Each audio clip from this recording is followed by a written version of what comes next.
एक अंधेरी रात, भादों की अमावस, बादलों की गड़गड़ाहट, बीच बीच में बिजली का चमकना, वर्षा के झोंके, गांव पूरा सोया हुआ, बस नानक के गीत की गूंज। रात देर तक वे गाते रहे। नानक की मां डरी। आधी रात से ज्यादा बीत गई, कोई 3 बजने को हुए। नानक के कमरे का दिया जलता है, बीच बीच में गीत की आवाज आती है। नानक के द्वार पर नानक की मां ने दस्तक दी और कहा, बेटे अब सो भी जाओ, रात करीब करीब जाने को हो गई। नानक चुप हुए और तभी रात के अंधेरे में एक पपीहे ने जोर से कहा, प्यू प्यू। नानक ने कहा, सुनो मां, अभी पपीहा भी चुप नहीं हुआ, अपने प्यारे की पुकार कर रहा है, तो मैं कैसे चुप हो जाऊं? इस पपीहे से मेरी होड़ लगी है। जब तक ये गाता रहेगा, पुकारता रहेगा, मैं भी पुकारता रहूंगा। और इसका प्यारा तो बहुत पास है, मेरा प्यारा बहुत दूर है। जन्मों जन्मों गाता रहूं तो ही उस तक पहुंच सकूंगा। रात और दिन का हिसाब नहीं रखा जा सकता है। नानक ने फिर गाना शुरू कर दिया। नानक ने परमात्मा को गा गा कर पाया। गीतों से पटा है मार्ग नानक का, इसलिए नानक की खोज बड़ी भिन्न है। पहली बात समझ लेनी जरूरी है कि नानक ने योग नहीं किया, तप नहीं किया, ध्यान नहीं किया। नानक ने सिर्फ गाया और गाकर ही पा लिया। लेकिन गाया उन्होंने इतने पूरे प्राण से कि गीत ही ध्यान हो गया, गीत ही योग बन गया, गीत ही तप हो गया। जब भी कोई समग्र प्राण से किसी भी कृत्य को करता है, वही कृत्य मार्ग बन जाता है। तुम ध्यान भी करो अधूरा अधूरा तो भी न पहुंच पाओगे। तुम पूरा पूरा पूरे हृदय से, तुम्हारी सारी समग्रता से एक गीत भी गा दो, एक नृत्य भी कर लो, तो भी तुम पहुंच जाओगे। क्या तुम करते हो ये सवाल नहीं, पूरी समग्रता से करते हो या अधूरे अधूरे, यही सवाल है। परमात्मा के रास्ते पर नानक के लिए गीत और फूल ही बिछे। इसलिए उन्होंने जो भी कहा है गाकर कहा है। बहुत मधुर है उनका मार्ग, रससिक्त। कल हम कबीर की बात कर रहे थे।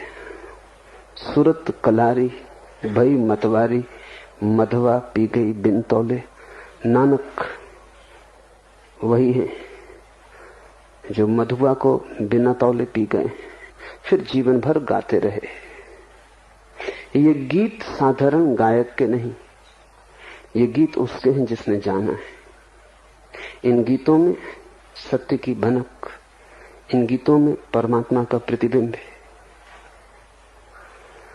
दूसरी बात, जप जी के जन्म के संबंध में, जिस भादों की रात की मैंने बात कही, तब नानक की उम्र रही होगी कोई 16-17। जप जी का जन्म हुआ तब उनकी उम्र थी 36 वर्ष 6 माह 15 दिन।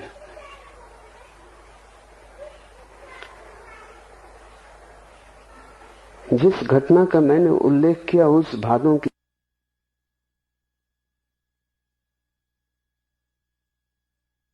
वे साधक थे और तलाश में थे।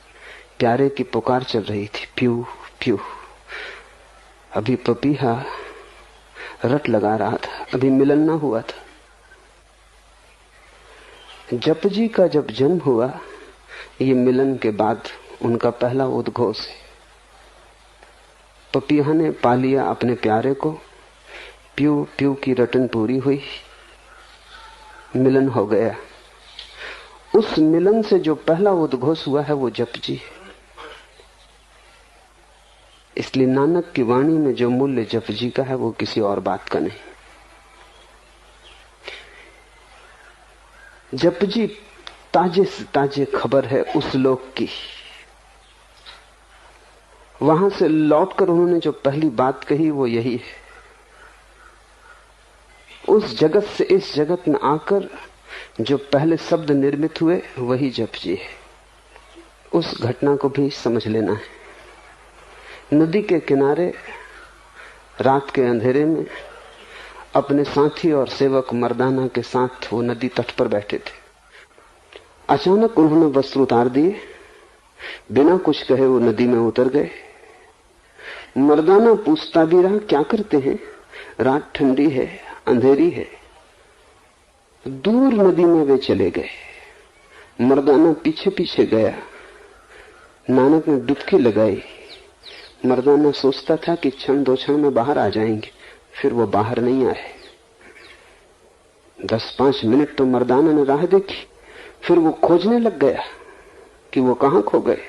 फिर वो चिल्लाने लगा, फिर वो किनारे किनारे दौड़ने लगा कि कहां हो, बोलो, आवाज दो। ऐसा उसे लगा कि नदी की लहर लहर से एक आवाज आने लगी, धीरज रखो, धीरज रखो। पर नानक की कोई खबर नहीं। वो भागा, गांव गया, आधी रात लोगों को जगा दिया। भीड़ इकट्ठी हो गई। नानक को सभी लोग प्यार करते थे। सभी में, सभी को नानक में दिखाई पड़ती थी कुछ होने की संभावना। नानक की मौजूदगी में सभी को सुगंध प्रतीत होती थी। फूल अभी खिला नहीं था, पर कली भी तो गंध देती है। सारा गांव रोने लगा, भीड़ इकट्ठी हो गई, सारी नदी तलाश डाली। इस कोने से उस कोने लोग भागने दौड़ने लगे, लेकिन कोई पता न चला। 3 दिन बीत गए।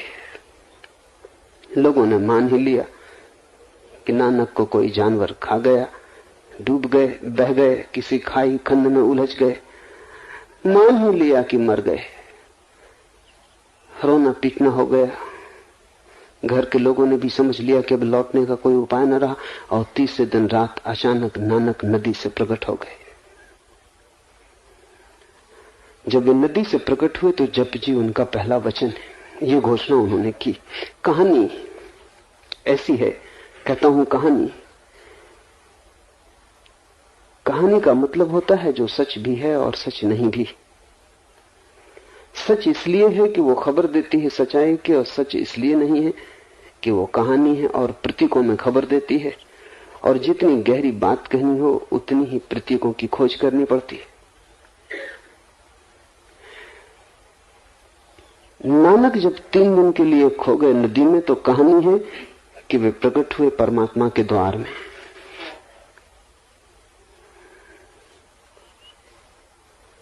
ईश्वर का उन्हें अनुभव हुआ। जाना आंखों के सामने प्यारे को, जिसके लिए पुकारते थे, जिसके लिए गीत गाते थे, जो उनके हृदय की धड़कन धड़कन में प्यास बना था, उसे सामने पाया, तृप्त हुए। और परमात्मा ने उन्हें कहा, अब तू जा, और जो मैंने तुझे दिया है वो लोगों को बांट। जप जी उनका पहली भेंट है परमात्मा से लौटकर। ये कहानी है,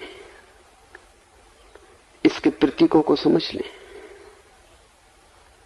एक, कि जब तक तुम न खो जाओ, जब तक तुम न मर जाओ, तब तक परमात्मा से कोई साक्षात्कार न होगा। नदी में खो कि पहाड़ में, इससे कोई फर्क नहीं पड़ता, लेकिन तुम नहीं बचने चाहिए। तुम्हारा खो जाना ही उसका होना है। तुम जब तक हो तभी तक वो न हो पाएगा। तुम ही अड़चन हो, तुम ही दीवार हो।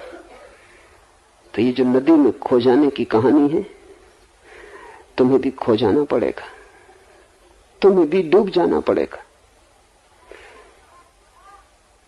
3 दिन लगते हैं, इसलिए तो हम जब आदमी मर जाता है तो तीसरा मनाते हैं। तीसरा हम इसलिए मनाते हैं कि मरने की घटना पूरी होने में 3 दिन लग जाते हैं। उतना समय जरूरी है। अहंकार मरता है एकदम से नहीं, कम से कम समय 3 दिन लेता है। इसलिए कहानी में 3 दिन है कि नानक 3 दिन नदी में खोए रहे। अहंकार पूरा गल गया, मर गया। और पास पड़ोस, मित्रों, परिजनों, परिवार के लोगों को तो अहंकार ही दिखाई पड़ता है, तुम्हारी आत्मा तो दिखाई पड़ती नहीं। इसलिए उन्होंने तो समझा कि नानक मर गए। जब भी कोई सन्यासी होता है, घर के लोग समझ लेते हैं मर गया। जब भी कोई उसकी खोज में जाता है, घर के लोग मान लेते हैं खत्म हुआ, क्योंकि अब ये वही तो न रहा। टूट गई पुरानी श्रृंखला, अतीत मिटा, अब नया हुआ। बीच में 3 दिन की खाई है, इसलिए 3 दिन का प्रतीक है। 3 दिन बाद नानक लौट आए। जो भी खोता है वो लौट आता है, लेकिन नया होकर लौटता है। जो भी जाता है उस मार्ग पर वापस आता है, लेकिन जा रहा था तब प्यासा था, आता है तब दानी होकर आता है। जाता था तब भिखारी था, आता है तब सम्राट होकर आता है। जो भी परमात्मा में लीन होता है, जाते समय भिक्षा पात्र होता है, लौटते समय अपरंपार संपदा होती बांटने को। जप जी पहली भेंट है।